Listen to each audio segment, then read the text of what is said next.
محترم سامعین حاضرین، السلام علیکم ورحمۃ اللہ تعالی وبرکاتہ۔ سبھی حضرات قریب آ کر بیٹھ جائیں اور آقا کریم صلی اللہ تعالی علیہ وسلم کی بارگاہ میں درود پاک کے نذران عقیدت پیش کریں۔ پڑھیں اللہم صلی علی سیدنا مولانا محمد معدن الجود والکرم وآلہ وبارک وسلم، صلو علیہ صلاۃ و سلام علیک یا رسول اللہ صلی اللہ تعالی علیہ وسلم۔ نماز مغرب کے تعلق سے گفتگو چل رہی تھی۔ مغرب کے فرض کے بعد دونوں سنتیں جلدی پڑھ لینی چاہیے اور فرض و سنت کے درمیان کلام نہ کرنا چاہیے۔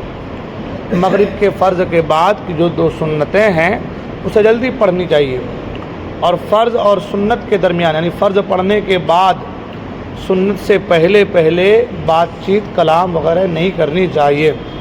حدیث پاک میں طبرانی میں حضرت حذیفہ رضی اللہ تعالیٰ عنہ سے روایت ہے کہ حضور اقدس صلی اللہ تعالی علیہ وسلم فرماتے ہیں کہ جو بعد مغرب کلام کرنے سے پہلے 2 رکعتیں پڑھے اس کی نماز علیین میں اٹھائی جاتی ہیں۔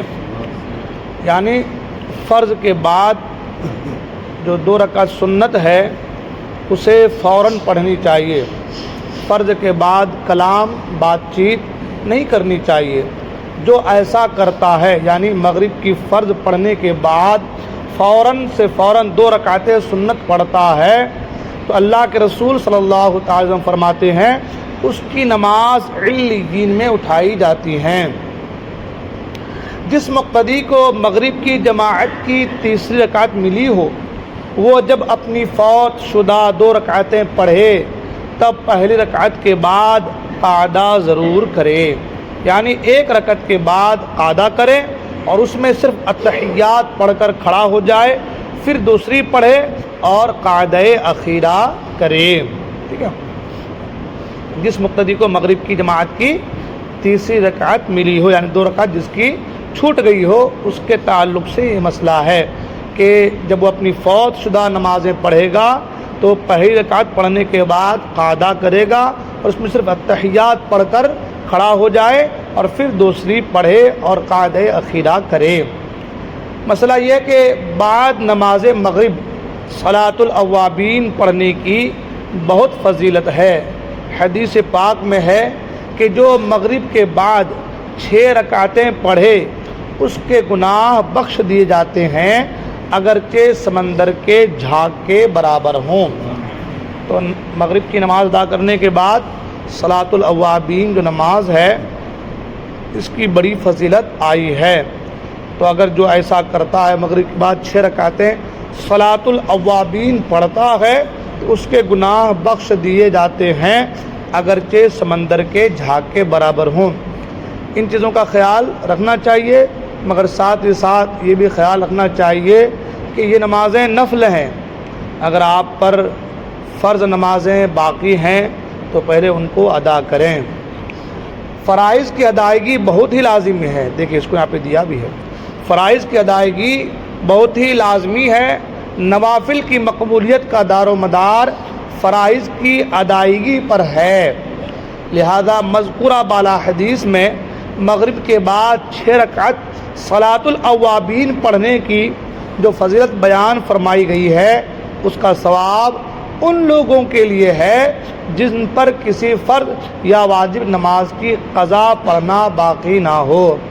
اس سے پتہ چلا کہ ہم لوگ جو بڑی راتوں میں نوافل وغیرہ پڑھتے ہیں، قضا نمازیں باقی ہے، بہت ساری نمازیں چھوٹ گئی ہیں اور آدمی نوافل پہ نوافل پڑھتا ہے، تو نوافل پڑھنا اچھی بات ہے، مگر نفل نماز اگر آپ نہ پڑھیں گے تو آپ سے اس کا مواخذہ نہیں ہوگا، پوچھ تاچھ نہیں ہوگی۔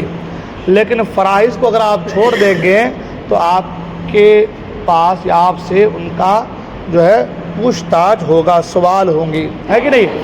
تو لہٰذا فرائض پر زیادہ زور دینی ہے، واجبات زیادہ اہم ہے، واجبات پر زور دینی ہے۔ ہاں اگر جن کے فرائض یا واجبات ان کے ذمے باقی نہیں ہے اب وہ دیگر نوافل وغیرہ بھی پڑھے، اللہ کریم ہے اس کے سارے گناہوں کو معاف فرما دے گا۔ ایک سوال یہ ہو سکتا ہے کہ بھائی جب فرائض پڑھ ہی رہے ہیں، واجبات ادا کر ہی رہے ہیں، تو پھر اب گناہ کیسے؟ یہ بھی ایک سوال پیدا ہو سکتا ہے۔ بہت سے لوگوں کو اپنی عبادات پر گھمنڈ آ جاتا ہے، بہت سے لوگوں کو اپنے علم پر گھمنڈ آ جاتا ہے، بہت سے لوگوں کو اپنے پہناوے پر گھمنڈ آ جاتا ہے، بہت ساری باتیں رہتی ہے۔ اب سوال ہوتا ہے کہ جب فرائض ادا کر ہی رہے، ایک بھی فرض باقی نہیں ہے، ایک بھی واجب باقی نہیں ہے، تو پھر اب گناہ کیا، ثواب اتنی ساری لے کے کیا معاملہ ہے اس کا؟ تو کہنے کا مطلب یہ کہ آپ جو نمازیں پڑھ رہے ہیں، جو فرائض ہے آپ کے ذمہ ادا کر رہے ہیں، لیکن وہ قبول ہے یا نہیں ہے وہ آپ کو ہم کو نہیں پتہ، اور رب کی بارگاہ میں ہم نے جو عبادت ہم پر فرض کی تھی ہم نے پورا کر دیا، اب قبول کرنا اس کے ذمہ ہے۔ وہ چاہے تو گنہگار کو بخش دے اور وہ چاہے تو نیکوکار کو پکڑ لے، ہے نا، یہ اس کے ذمے میں ہے نا۔ ہم اور آپ یہ نہیں کر سکتے ہم نے اتنی نمازیں پڑھی ہے تو اب میرے میں کوئی گناہ ہے ہی نہیں، یا اب میں نے اتنی نمازیں پڑھی ہے تو اب میں اتنا نیکوکار ہو گیا کہ میرے ساتھ کوئی ہے نہیں، یہ ہم اور آپ نہیں کہہ سکتے، ٹھیک ہے نا۔ قبول کرنے والی ذات اللہ کی ذات ہے، تو فرائض اگر آپ سے آپ کا مکمل ہو چکا ہے یا واجبات میں سے کوئی آپ سے باقی نہیں رہ گئی ہے، اب آپ نوافل پڑھیں، اللہ کریم ہے آپ کے گناہوں کو معاف فرما دے گا۔ یہ کچھ مسائل تھے نماز مغرب کے حوالے سے، انشاءاللہ گفتگو ہوں گی۔